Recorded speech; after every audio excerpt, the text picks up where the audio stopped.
Come on Asha, order please. તને જે પસંદ હોય એ મંગાવજો.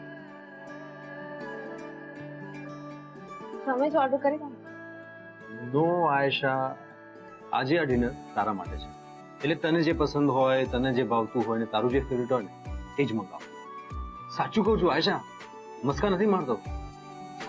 You are really special for me, અને તું સ્પેશિયલ અટેન્શન ડિઝર્વ કરે છે. આપણા મેરેજ પછી મેં જે પણ ડિસિઝન લીધું ને એના માટે તે કોઈ પણ કમ્પ્લેન કર્યા વગર મને, મારા ફેમિલીને કોઈ પણ કન્ડિશન વગર સાચવ્યા છે. એટલે આજે આ ટેબલ ઉપર એ જ આવશે જે તને ભાવતું હશે. ઓકે, આઈ અગ્રી, પણ તમે ઓર્ડર કરી દો, મને ખરેખર ચાલશે. કે હું જે પણ મંગાવીશ ને એ તને ચાલશે, ભાવશે અને ભાવશે. પણ ના, આપણે એવું નથી કરવું.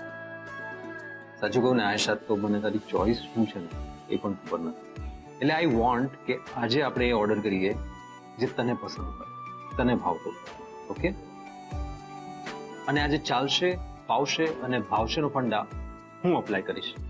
એકચ્યુઅલી એની જરૂર નહીં પડે. ભલે તમને ખબર નથી મારી ચોઈસ શું છે, પણ મને ખબર છે કે તમારી નાપસંદ પસંદ શું.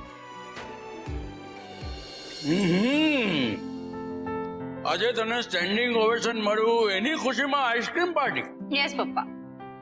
અરે કોલેજેથી આવીને ત્યારે જોવા જેવું હતું. મને એવી ગોળ ગોળ ફેરવી કે મને તો ચક્કર આવી ગયા. એ કંજુસડી, ઓય ચકલી, આટલી સસ્તી પાર્ટીમાં નહીં ચાલે.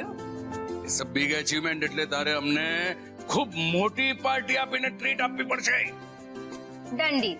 પપ્પા, હવે તમે જોજો, હું સાયકોલોજીમાં સ્ટેપ બાય સ્ટેપ એવા માઇલસ્ટોન અચીવ કરીશ કે તમે, મારા સર, બધાને મારા ઉપર ખૂબ પ્રાઉડ ફીલ થશે. I have always felt proud about you, my બચ્ચા. અને આમે દીકરી દરેકે દરેક પરિવારનું ગુમાન હોય છે. થેન્ક યુ પપ્પા.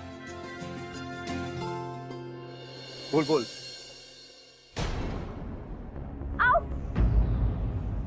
I will call you letter. શું વાગ્યું?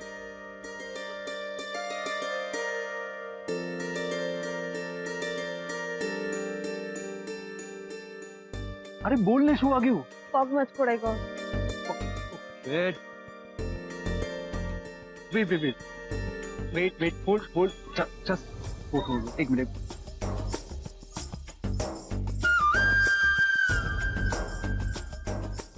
એક મિનિટ. ઓકે. ક્યાં દુખે છે? અહીંયા એડી પાસે દુખે. એડી પાસે. ઓકે.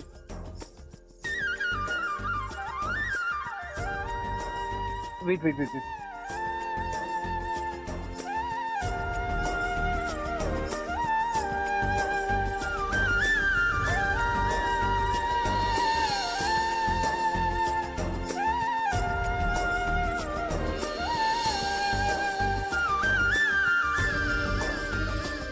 તમે ખરેખર બહુ જ કેરિંગ છો, અને હું બહુ જ લકી કે તમે મને મળ્યા. પણ હું તમને મળી એ તમને માન્ય નથી. હું શું કરું? હું આરવ.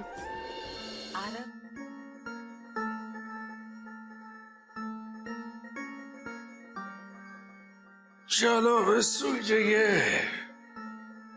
તમે સુઈ જાઓ, હું થોડી વાર પછી આવું છું. કાંડ પણ માંગ્યું છે. અરે આરવ અને આયશા કઈ જંગ પરથી નથી આવી રહ્યા કે આપણે એ લોકોના માટે આવી રીતે રાહ જોવી પડે?